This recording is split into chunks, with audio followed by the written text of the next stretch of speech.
Bienvenue, chers téléspectateurs de Canal Congo Télévision, à cette grande édition du journal.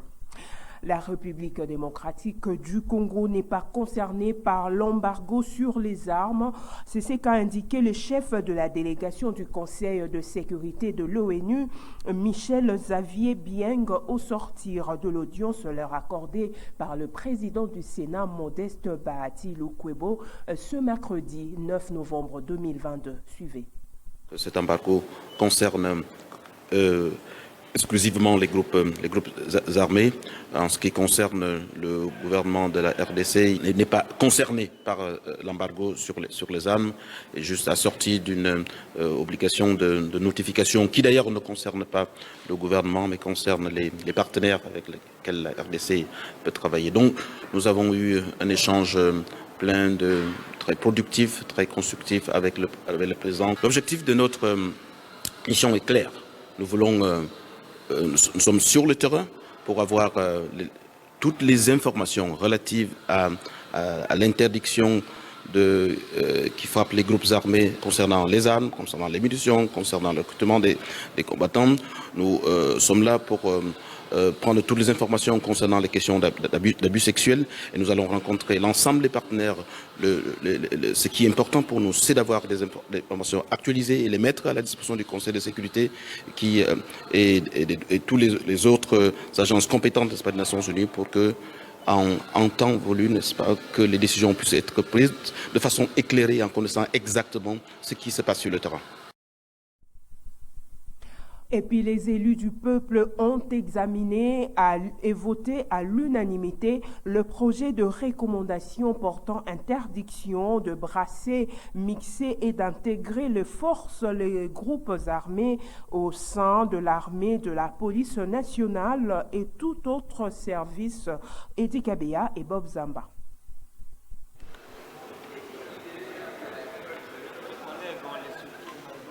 Les recommandations 2022 portant interdiction d'intégrer, de mixer et de brasser des éléments de groupes armés terroristes et autres au sein des forces armées de la République démocratique du Congo, de la police nationale congolaise et des services de sécurité de la République démocratique du Congo étaient au centre de la séance plénière de ce mardi 8 novembre 2022 à l'Assemblée nationale. Considérant la détermination des autorités congolaises de bâtir au cœur de l'Afrique une armée forte, patriotique et républicaine, capable de défendre l'intégrité du territoire de la République démocratique du Congo et son peuple en attendant l'adoption d'une loi irrélative, l'Assemblée nationale déclare le M23 groupe terroriste au regard de l'article 2 de la Convention de l'Union africaine sur la prévention et la lutte contre le terrorisme et interdit au gouvernement de la République démocratique du Congo de procéder à l'intégration, au mixage, au brassage et ou à toute négociation tendant à intégrer au sein des forces armées et de la police nationale ou tout autre service de sécurité des éléments issus de groupes armés. D'où la préoccupation des élus nationaux. J'ai aussi ajouté qu'il faut qu'on ajoute un mouvement terroriste international connu qui opère sur les sols congolais, notamment à Beni, le mouvement terroriste qu'on appelle ADF NALU. Nous avons aussi suggéré à l'Assemblée nationale qu'elle puisse aussi interdire l'intégration des hommes politiques qui sont derrière ces deux mouvements, donc le mouvement DIEM 23 et le mouvement ADF NALU, qu'on puisse les interdire de s'intégrer. Et je soutenais aussi l'interdiction des négociations avec ces groupes, parce qu'on ne négocie pas avec un groupe terroriste. Dès que vous êtes terroriste, on ne fait aucun État peut négocier avec toi. Pour tous les groupes armés, parce qu'il y a d'abord sur le pied de l'article 190 de la Constitution, quiconque entretient des groupes armés, des milices et tout ça, il tombe sur le coup de la haute trahison. La Constitution l'a fixé. Et si on va à l'intérieur même de ces statuts des militaires des forces armées et ou des agents de la police nationale congolaise, quiconque commet des crimes et tout ça, des tueries de cette nature-là, et encore que d'autres sont considérés comme des apatrides, tout ça, c'est pourquoi j'ai dit qu'il y a 9 ans, on aurait dû déjà régler cette histoire-là si toutes les mesures d'accompagnement les décrets du Premier ministre et ou les arrêtés du du ministre de la Défense nationale étaient pris à temps. Le bureau de l'Assemblée nationale a été saisi de la demande d'autorisation du procureur général près la Cour de cassation pour obtenir l'autorisation d'instruction contre le député national Daniel Safou. Cela fait suite à la plainte déposée par le ministre des Affaires foncières Molendo Sakombi pour diffamation et imputation de dommageable.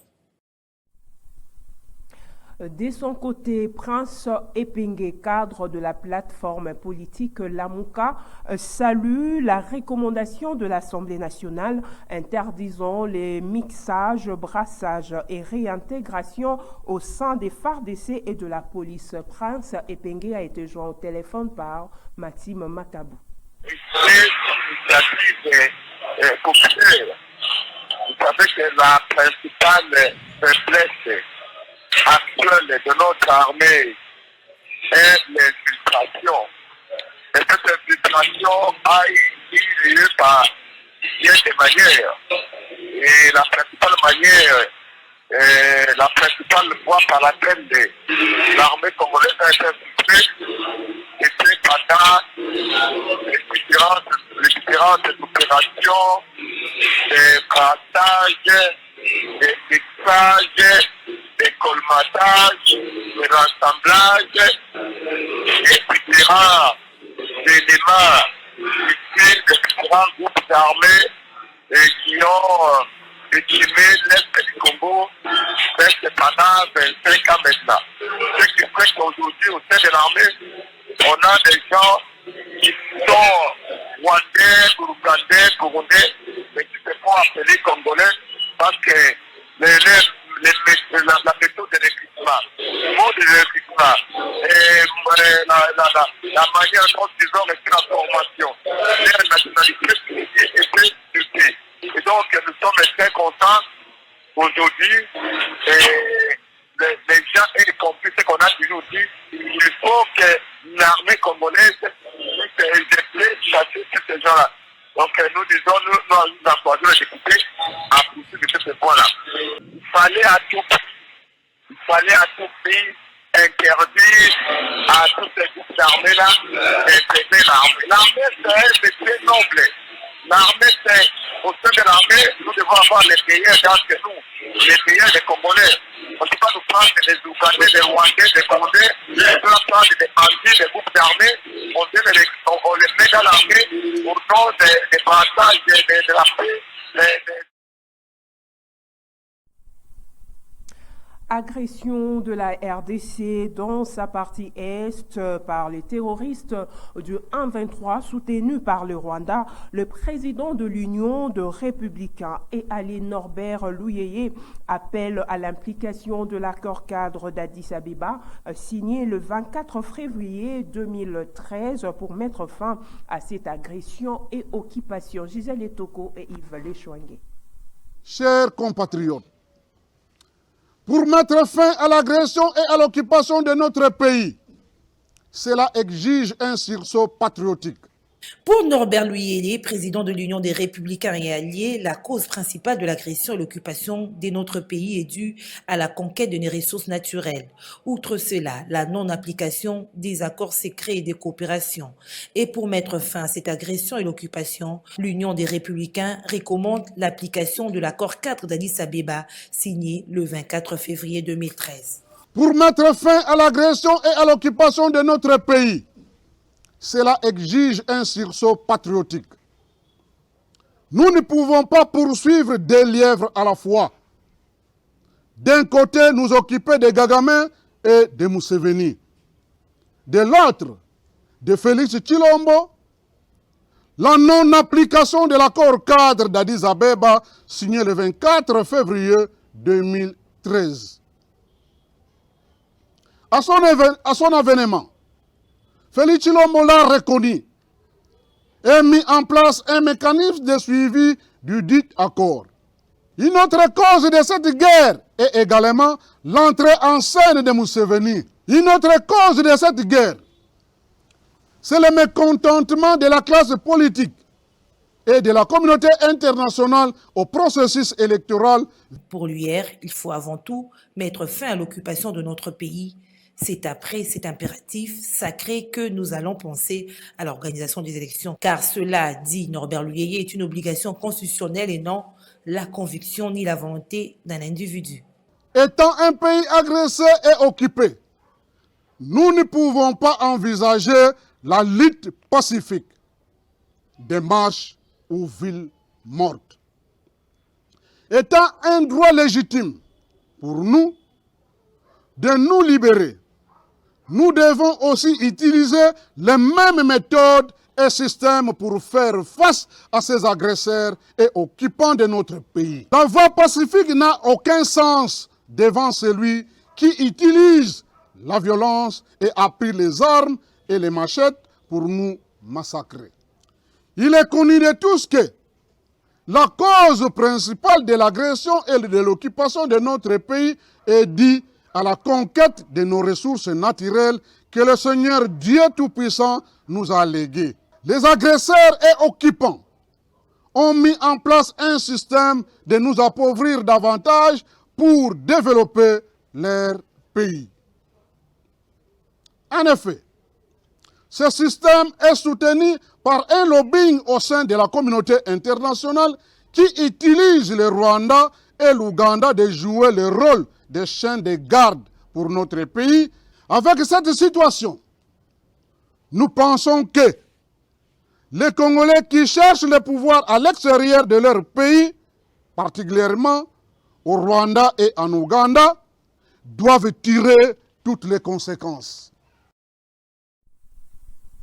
Dans un autre chapitre, sachez que le coordonnateur du secrétariat technique de la riposte contre la COVID-19, Jean-Jacques Mouyembe, a animé ce mercredi 9 novembre 2022 un point de presse au cours duquel il a annoncé le nouveau cas de COVID-19 dans la ville-province de Kinshasa qui s'élève à 54 personnes. Nancy Ileka et Niwapezo. Résurgence des cas de COVID-19 en RDC. Actuellement, la ville de Kinshasa a enregistré 54 personnes contaminées par le dit virus. Voilà les leitmotifs du point de presse de ce mercredi 9 novembre 2022, animé par le coordonnateur du secrétariat technique de la riposte contre cette maladie qui a profité de l'occasion pour en dresser un état des lieux. Vers fin octobre, début novembre, on commençait à notifier des nouveaux cas de Covid et principalement le personnel de l'INRB m'a annoncé qu'il y a quelques cas, 3 ou 4 cas au laboratoire de l'INRB en virologie et également on m'a fait des rapports sur surtout le fait que des hôpitaux privés ont commencé donc à enregistrer également des cas hospitalisés, alors que la plupart des CTECO étaient désactivés par manque de cas vers mi-octobre, n'est-ce pas, octobre. Et donc il y a une recrudescence des cas. Maintenant, on arrive à 3-4 cas par jour et nous sommes en train donc d'observer cette recrudescence et bien sûr tout ce que nous pouvons demander à la population. Maintenant, nous avons l'expérience. Ce n'est plus une maladie nouvelle pour nous. Nous la connaissons bien et nous savons comment l'éviter. Le professeur Jean-Jacques Mouyembe a par ailleurs demandé à la population de renforcer la vigilance, d'autant plus que ce virus continue à circuler. D'où cet appel à la vaccination. Donc le virus continue, a repris donc sa circulation. Peut-être nous ne savons pas s'il y aura une grande intensité de circulation ou bien une circulation modérée. Nous ne savons pas encore, mais nous sommes donc en train de suivre. Et tout ce que nous demandons, donc, en tout cas, soyez prudents. Dans les milieux clos, où il y a beaucoup de population, il vaut mieux porter toujours les masques.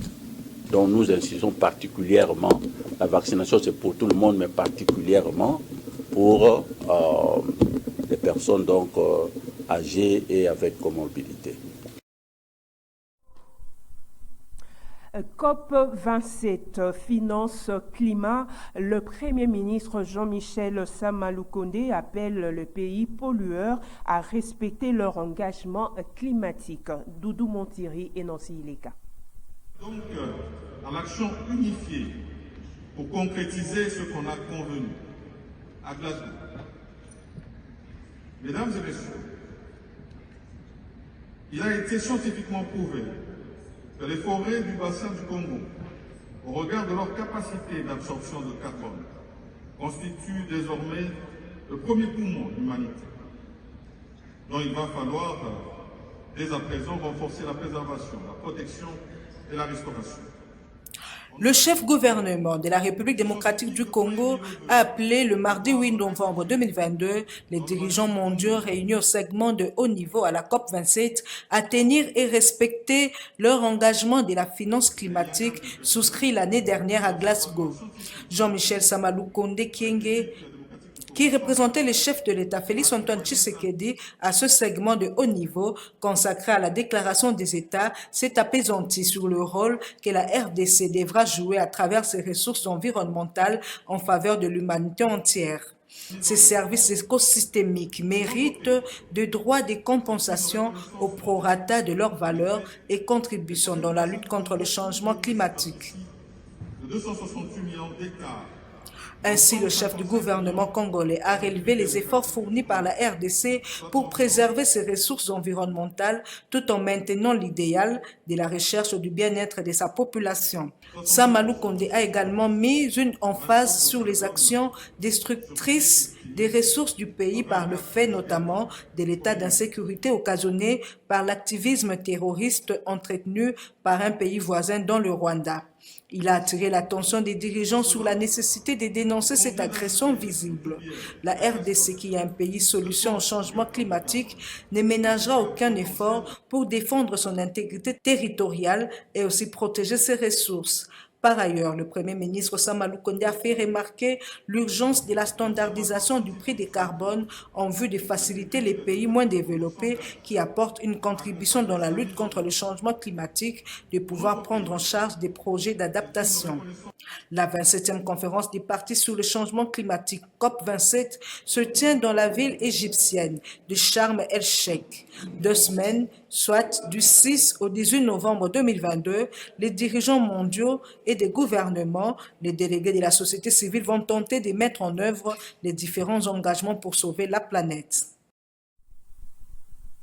Parlons société à présent. Fermé il y a de cela 2 ans pour les travaux de réhabilitation, le marché central de Kinshasa n'est toujours pas réouvert. Les vendeuses et vendeurs de ces marchés sont montés au créneau ce mercredi 9 novembre 2022 pour exiger l'implication des autorités compétentes en vue d'accélérer le dit travaux. Un reportage de nos stagiaires de la PIC, Naomi et Juliette, rendu par Maxime Macabou.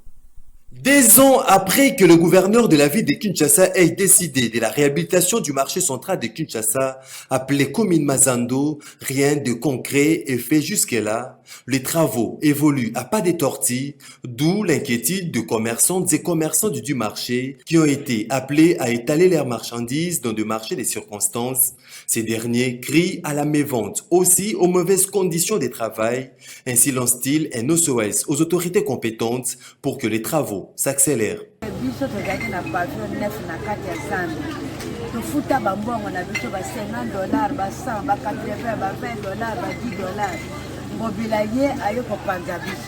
banda panza biso abuka bamesa solution mwana na bakele lelo tokoma otelengana na balabala tozoteka mpona nini azwa biso azongisa biso bisika biso tobutaki tokokosufrir na raya te po soki tre ebandi tokokende wapi biso toza na kanda aza mwana toboti abongisela biso azongisela biso tokoma na benape tokoma na bamaladi ya ndenge tobungisa bambongo biloko ebunga biso bamosusu bakufa likola ngobela so kanda na ye mpe na biso esila azongisa biso na bamesala tokoma na site bamabango ya bato eza zando te tozosufrir tozoyokwama banda zando ekangama tokokota za nombula nini tokoma kosuba kaka na balabala nzela balabala sokila ebandi tokokende wapi po awa babitela ezozonga yo tokokende wapi alobaka tongi banza kabine komi su mapango baoteka mapango kuna kabine kuna bakulu na watoni su telobanda wapi zando banda akanga sino teka na biso na zando